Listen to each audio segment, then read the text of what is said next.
Hey guys, old guy jamming here. We're going to customize another pedal so that we can use one pedal with our dual rectoverb, or the rectoverb, dual rectifier. But as is, it requires you to purchase two of these pedals, so you need two pedals, two chords, etc., etc. Or if you already had the MESA one that sits sideways for the Mark V, it should work as well, although one will be labeled, one button will be channel and one button will be labeled EQ. But the simple enough mod, this is the pedal as it is, MESA Engineering. This is what we have, this is the housing. The guts look like this. It's a mono jack, nice push button and an LED.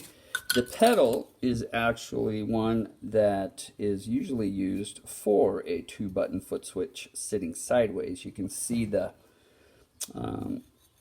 cutout there and the cutout there, and the two LED, actually it would go this way, two LED holes, one there and one there. So this is a modded enclosure.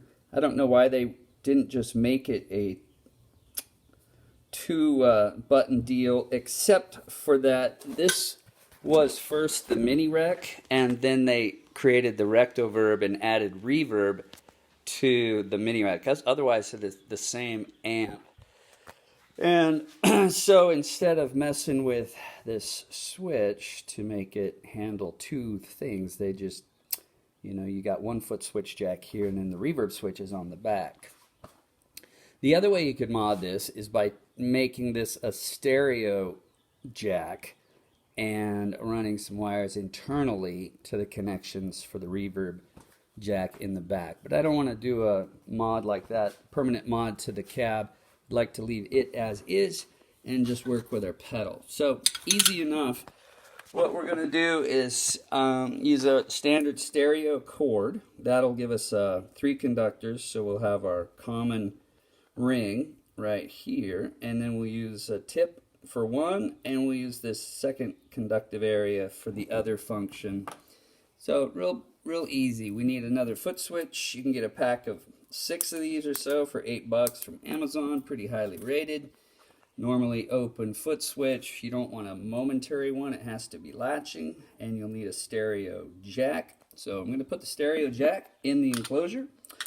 We'll have to take these components off the PC board and just put some small wires in between. Not a big deal to make those connections. Connect them as is. We're going to relocate the LED down below this foot switch.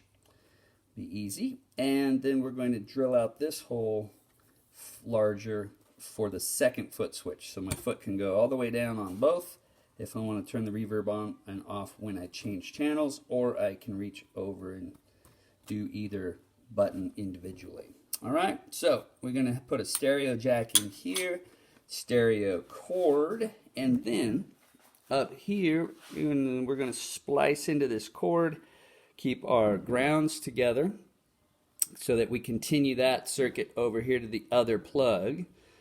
And we'll use the white right here probably for this connector, and that'll change, so we'll use ground and white here for this one, and that'll change channels.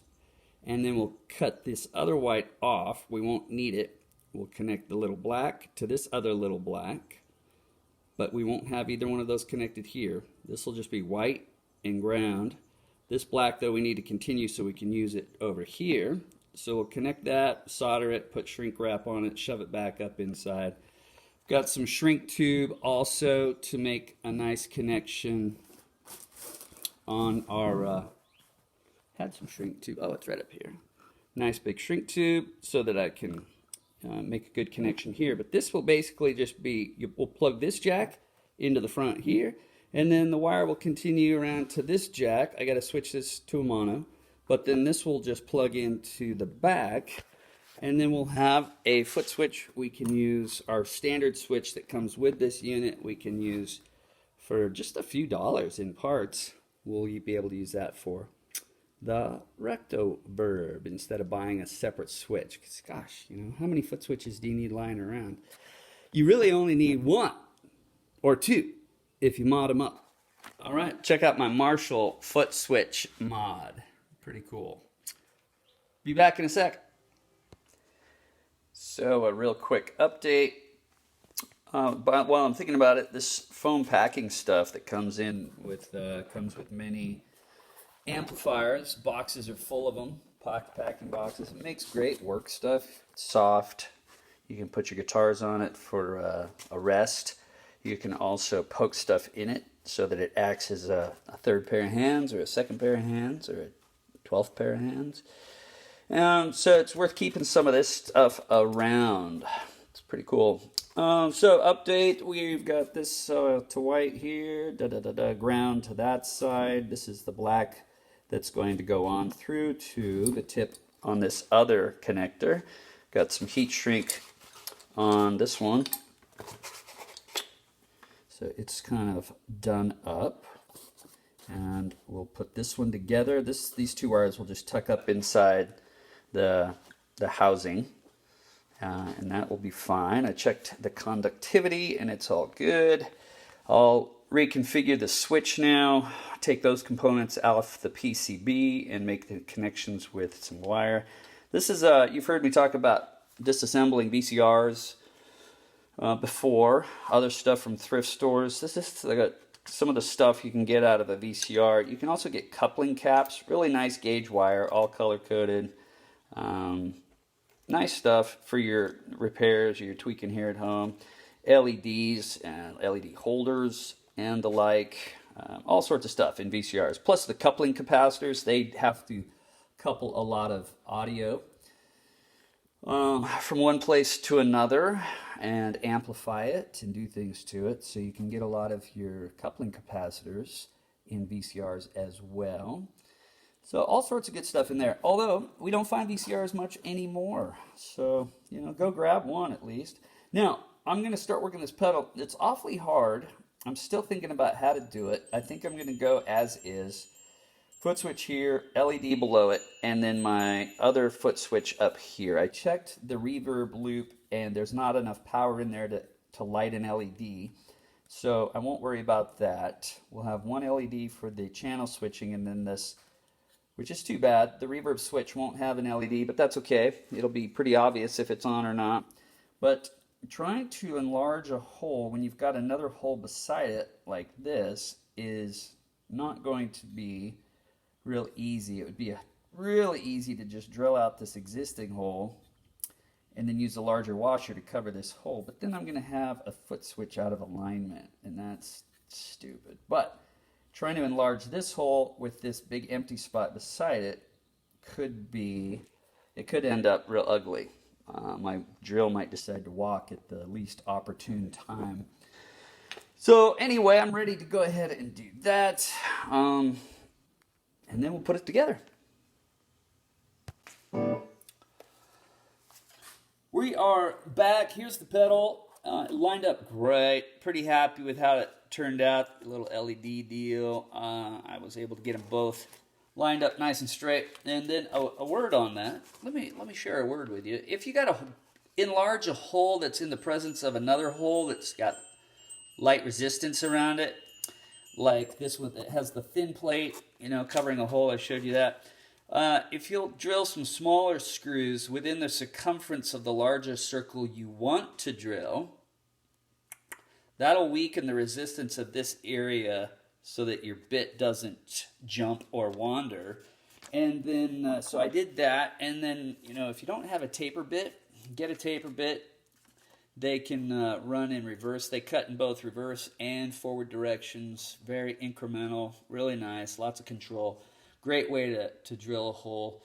And that's what I ended up doing. It's just a little mellower than using a drill bit with the typical flutes. But here's the pedal. Really happy with the way it turned out. You know how it goes. We got a stereo jack here. We've already kind of gone through this, but normally open latching switch here with the LED in place. That has to be oriented properly. The flag, or the negative part of the LED, goes to ground. Both grounds tie into the ground on the jack, but then we've got this one goes to the tip. This one goes to the second conductor, and then it's out to the main wire, which I showed you already as well, with the heat shrinks around it and everything. Right there is our switch in, and then the other cord just goes right around to the back. So let's give it a shot here. Where'd my pick go? I'm always losing my picks. Clean channel. Dry.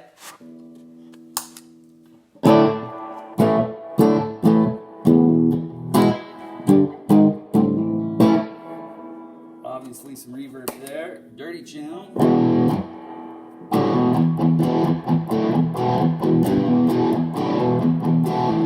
Don't want reverb for that.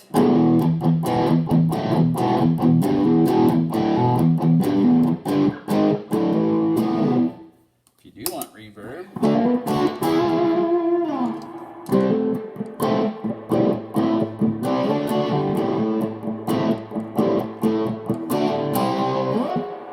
back clean.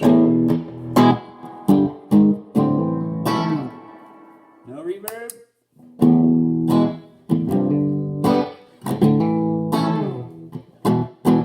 Beautiful. I love it. So it came out really nice, really happy with it. Everything's nice and centered. Looks like a factory job. Wasn't hard. Took about an hour and a half probably overall.